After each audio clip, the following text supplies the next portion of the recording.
When I was in high school, when we were learning English, in one of the exercises, there was this question like, name a person who is a great person, but people have idealized them into a god. People have made them into a god. So my friends answered like famous people, famous sportsmen like Sachin Tendulkar, like people call him god of cricket. But I don't think the gist of the question was that. I think the first answer which came to me was Gautam Buddha. So people call Buddha God. And Buddhism is one of the religions, but people made him into the God. Why?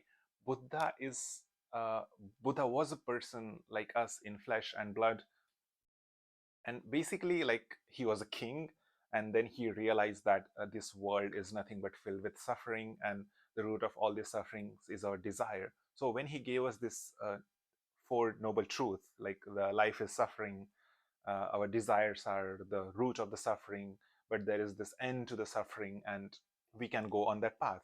So when he gave us these doctrine, so these all the doctrines like hold in the realm of rationality, and I would consider him a great philosopher. Well, some people would call him like he is philosophy into himself. But yes, like he was a person, but he wasn't the god.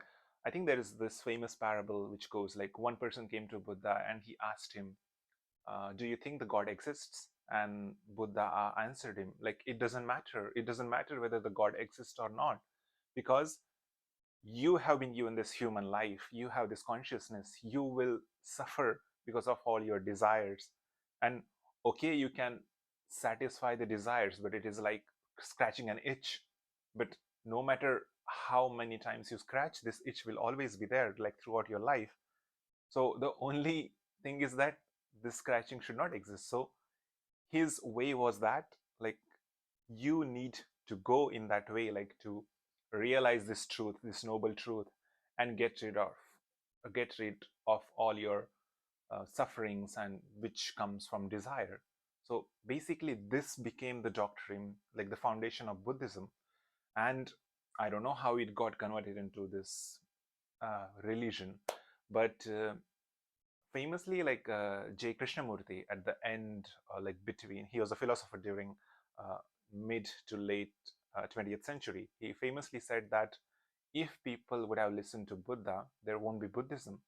That means, what was the teaching of Buddha? Be a light unto yourself. He was like, even if I say this, like, even if these are my teachings, but this is my last message to you.